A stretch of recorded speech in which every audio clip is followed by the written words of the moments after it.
Welcome back to Crime Salad. I'm Ashley. And I'm Ricky. We're so glad you're here with us. For this week's episode, we have changed some of the names to protect the innocent parties involved in this case. All right, sounds good. Let's get into it.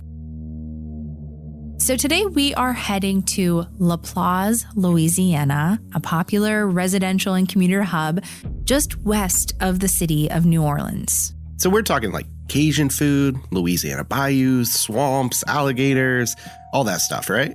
Well, yeah, you probably would find any of these things in the area, but this story takes us to a man who has gone silent inside his residence for a couple of days. No one could get a hold of him, and that silence ignited a massive puzzle piece operation where investigators were believing everyone was a suspect in this situation until proven otherwise. This is the story of Andrew Jasmine. It was Wednesday, February 15th, 2017, at around 8:30 in the morning. It's been about 2 days since Chloe has heard from her boyfriend, and she's starting to believe something awful had happened. So she asks her sister Julia and her boyfriend David to go check on Andrew Jasmine at his residence, located on the 2000 block of East Frisco Drive. And when Julia and David arrived at Andrew's residence, David was already feeling that something was wrong. So he uses the inside of his sleeve to turn the doorknob to enter the residence. And the front door was unlocked.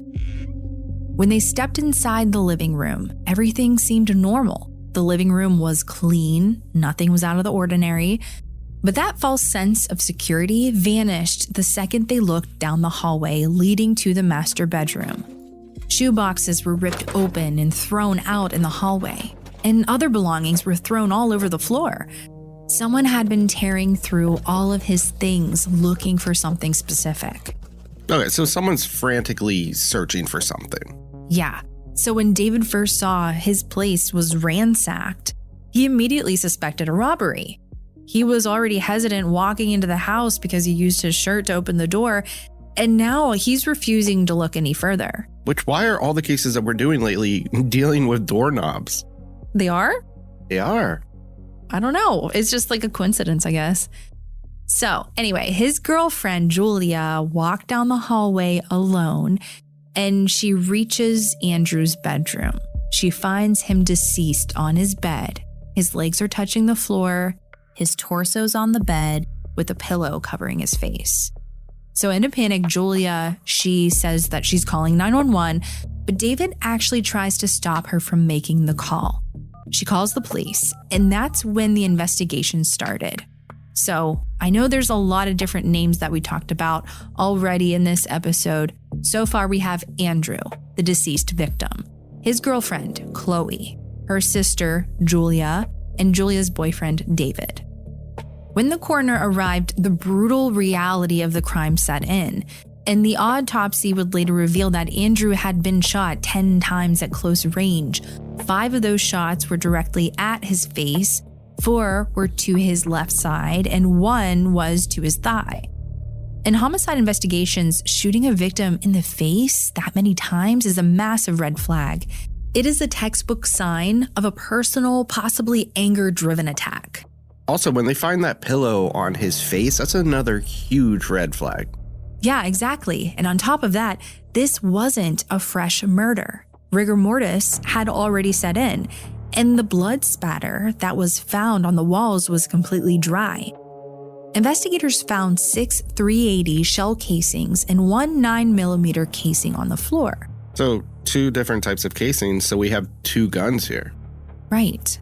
So here's a few other details that were noticed. The TV was still on, the video game console was in sleep mode, and there were 2 video game controllers that were sitting out as if Andrew was playing a video game during this time, possibly with someone else.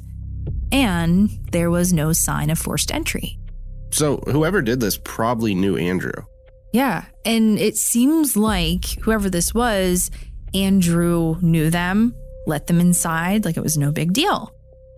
And after observing a number of things that we will talk about soon, it's estimated that the murder had to have happened close to or very shortly after 10:30 p.m. on the night of February 13th. 2 days before he was found. One of those clues is that there was a 911 call that came in at 10:52 p.m. Wait, so they didn't even find him for 2 days? Yeah, 2 days. Right away, investigators zeroed in on David. He was incredibly suspicious. Oh, this was the dude that used his sleeve to open the door. Right. And he had refused to go into the bedroom. He tried to stop Julia from calling the police, and he had a gun in his possession at the time. These were all things that Julia, who is his girlfriend, told the police. Okay, so there's already red flags popping off everywhere for this guy. Right, so detectives bring him in for questioning. But David brought his alibi with him. He was on the clock at work during the 10:30 p.m. time frame of the murder. Detectives called his supervisor, who verified his schedule and confirmed, yes, he was in fact at his job. So David was cleared. Although he did some suspicious things, his alibi had him physically at work. Wait, so just like that, this guy's cleared? I thought this was going to be our guy. Seems like it, I know. So Chloe, let's talk about her. Chloe is Andrew's girlfriend. We didn't talk much about her yet. She is the one who sent her sister and her boyfriend to go check on Andrew. She was also the last person to speak with Andrew, which was over FaceTime, 2 days prior on February 13th. The FaceTime call was around 10:30 p.m. So what she witnessed while on that FaceTime call could be crucial to what happened. What she revealed to the police is during that call, she heard another man's voice in the background. She remembers seeing a large stack of money sitting out on his TV stand, and she also revealed that he kept a firearm hidden between his mattress and the wall. But later, investigators never located that firearm. It was missing. So during that call, Andrew told Chloe that he had a friend with him, and they had some business to take care of, and he would call her right back, but he never did. So after some time, she tried calling Andrew again and again with no answer. And especially the next day, which would have been Valentine's Day, he still hasn't replied to any calls or text messages at all. Oh, I bet she was pissed. She might have killed him. She was probably pretty mad at first, but I'm sure later concerned and confused because it's not like they had this fight or anything. I mean, before this happened, they had returned from a weekend getaway to Houston. Everything seemed good in their relationship. And she later testified that Andrew was a longtime friend from school, and that in February of 2017 is when they actually started to have a relationship.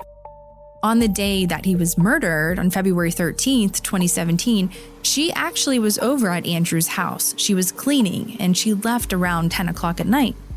Wait, she cleaned his house the day that he was murdered? Yes. That's kind of weird. Yeah, so when she left and got home, she FaceTimed him at approximately 10:30 p.m. So from her information, they know that there was at least one other person in his residence other than Andrew. And being that they got off the phone a little after 10:30 p.m., this left a massive 33-hour window between the last time he was known to be alive and when his body was found.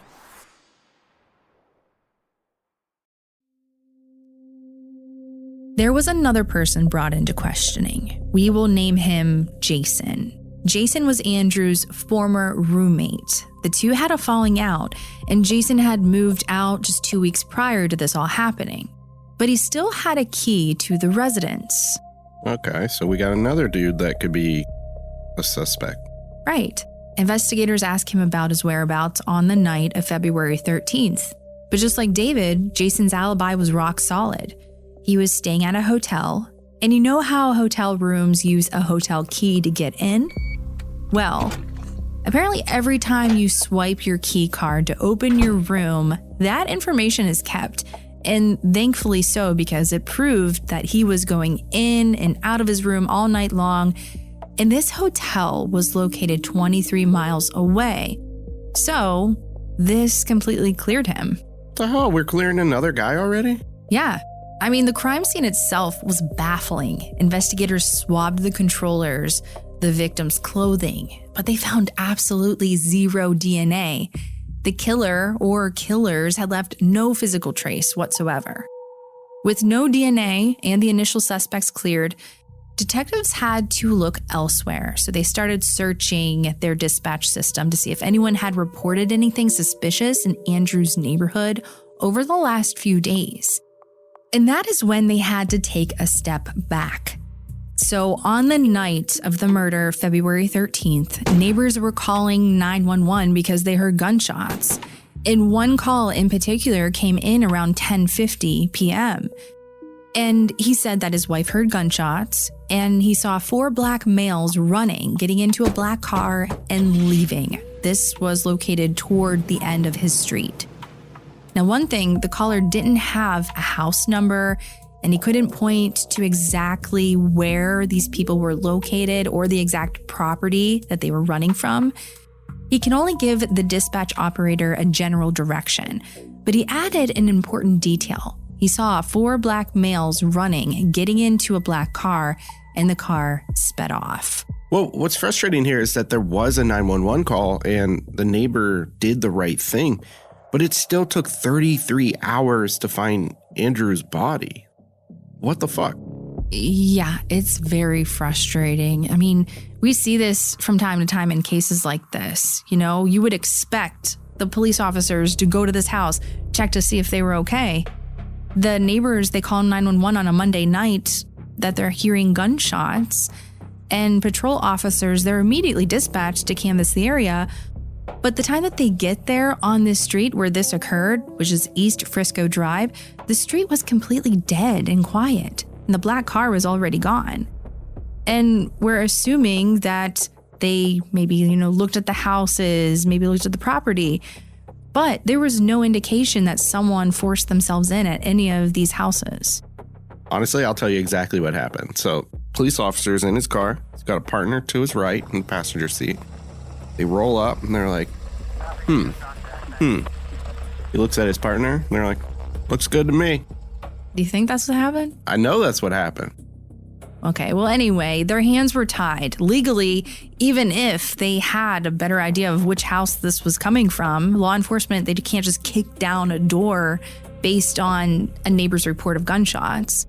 To force entry without a warrant, they would need to see or hear signs of distress so that they could force their way inside. And since Andrew's house looked perfectly peaceful from the outside, the officers had no choice but to clear the scene and go back on patrol. But at the same time, couldn't they have knocked on doors? I know they can't go in, but couldn't they have knocked on doors and asked questions? I don't know. I think it's just a sticky situation. Yeah. Or just situational based. They're also on the night shift, so they're like, you want to go get food? Yeah, let's go to the diner, local diner. You get free drinks at Get-Go. We have listeners in Pennsylvania. You guys know what I'm talking about. Anyways, officers focused on the time that this call came in. It was within the same time frame as Andrew was talking to his girlfriend over FaceTime. So police reached out to the people within the neighborhood to get whatever information they could and also to check any nearby security cameras. There was a house about 6 doors down, and their security camera captured a black Chevy Impala driving by at 10:36 p.m., parking right across the street. They tried to track it further, but lost the trail once the car merged onto Interstate 10. To get the actual license plate number, Detective Barlow testified that they tracked the car's path of escape using other tools like high-definition traffic cameras or automated license plate readers. And these are placed at several major intersections leading toward Interstate 10. So with that, they got the license plate number.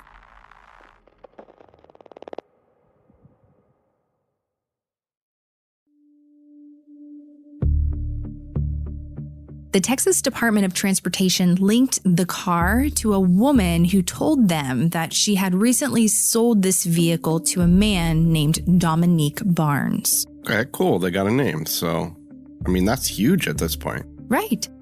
So while tracking down the car, police were finally able to access Andrew's cell phone records. Andrew actually had 2 cell phones with him, and it was a process to access the information because the devices were password protected. So, by serving a subpoena to the carrier, detectives were able to pull his call detail records, or CDRs. And these logs showed every single incoming and outgoing call, the timestamps of the text messages, and the cell phone tower GPS pings, completely bypassing the need to have the physical phone or a password. And they found that starting the Sunday before the murder, Andrew was communicating with someone before this specific time. His phone was blowing up with calls and texts from a single unknown number. And on the night he died, just moments before the neighbors called 911, Andrew answered one final call from this number. But after the 10:30 time frame, no calls, no other texts came from this number to Andrew's phone. Okay, so this is the smoking gun. So next was a simple armchair detective move. Investigators ran the number through Facebook, and the name Akimon Bardell Jr. popped up. Akimon had a criminal history, including spending time in prison for a similar setup in Kenner, Louisiana, where a group planned to rob a drug dealer and ended up committing murder. When detectives brought Akimon in, he played dumb. He claimed that he didn't know Andrew at all and hadn't heard about any murder. Yeah, I mean, that's what they all say. But when they slid the printed phone records across the table, his demeanor instantly changed. He was up against the wall at this point. He admitted that, they had been talking, claiming that they were setting up a deal to buy lean, but he swore that he didn't actually go to the house to make the transaction.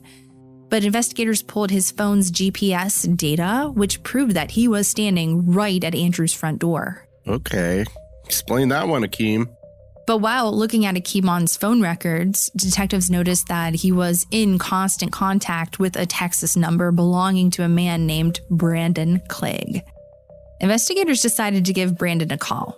Over the phone, Brandon confirmed that it was him who was speaking. Wait.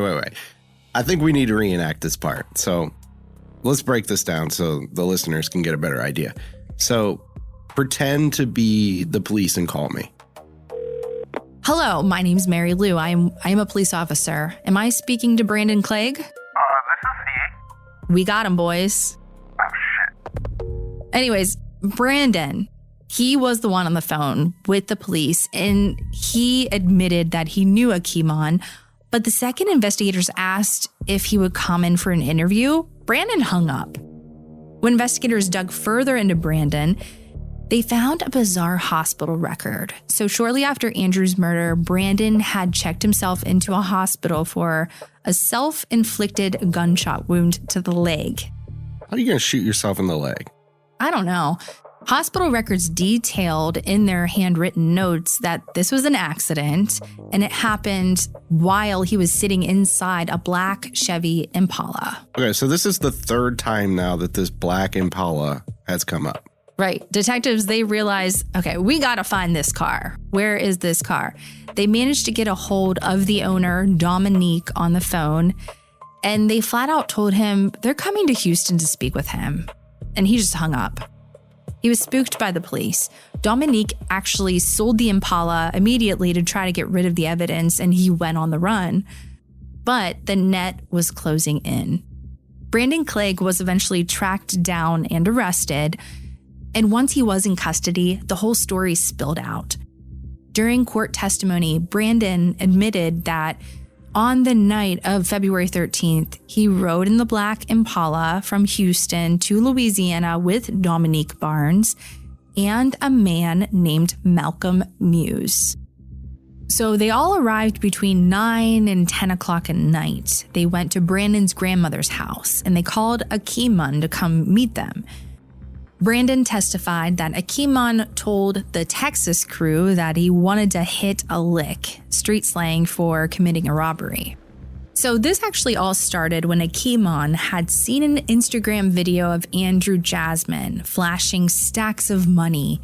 He knew exactly where Andrew lived, so he's been calling and texting him.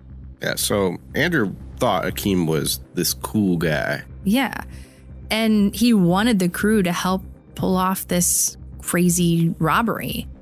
Akimon orchestrated this entire hit. He called Andrew from outside the house, he went inside, and the crew followed.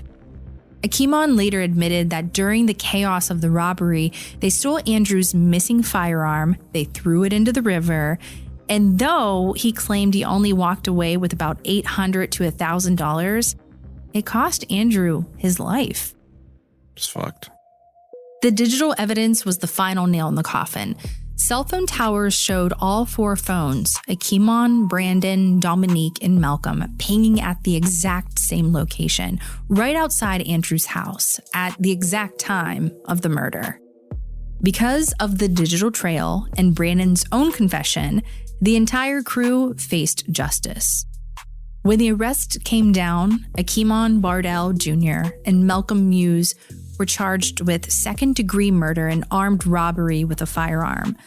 Dominique Barnes, who had fled back to Houston, was eventually tracked down by the U.S. Marshals, extradited back to Louisiana, and hit with those exact same charges.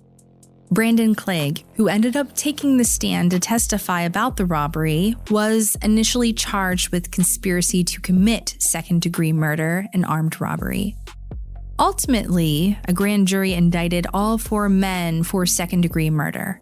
Under Louisiana law, because they all participated in the armed robbery that led to Andrew's death, they were all considered equally responsible for his murder, regardless of who actually pulled the trigger.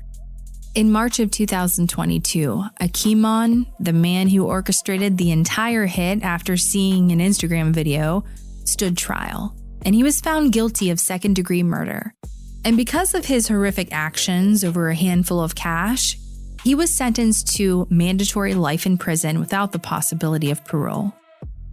Andrew Jasmine lost his life over greed, but the digital footprints left behind ensured that the men responsible couldn't walk away in the dark. So all of this over $800,000 each. Yeah. So fucking dumb. Yeah, it really is. Like 2 shifts at McDonald's. You know what really gets me is that Akimon, he was arrested before with this same type of situation. So how did he get away with it again? Well, yeah, he obviously didn't learn from it the first time, but the fact that he got away with it the first time. He's like, I'm going to do it again. Exactly. Easy. Sad. Yeah, there were so many different people that police were looking into in this case. It got really interesting. Even the girlfriend, because for a minute I was thinking, was it a murder for hire plot? Well, that, but also he missed Valentine's Day. That's huge. Yeah. You don't miss Valentine's Day. All right, this completes this week's episode. See you next time. Oh, wait. If you hate ads as much as I do, patreon.com/crimesaladpodcast or Apple Plus. Yeah, and if you would like to spice up our salad a little bit, the Crime Salad fam would just love if you left a 5-star review. It just really helps our show out. And tell a friend about Crime Salad. 2 friends if you want. Yeah, there's forums on maybe Reddit or Facebook groups. If someone's looking for a true crime podcast, mention Crime Salad.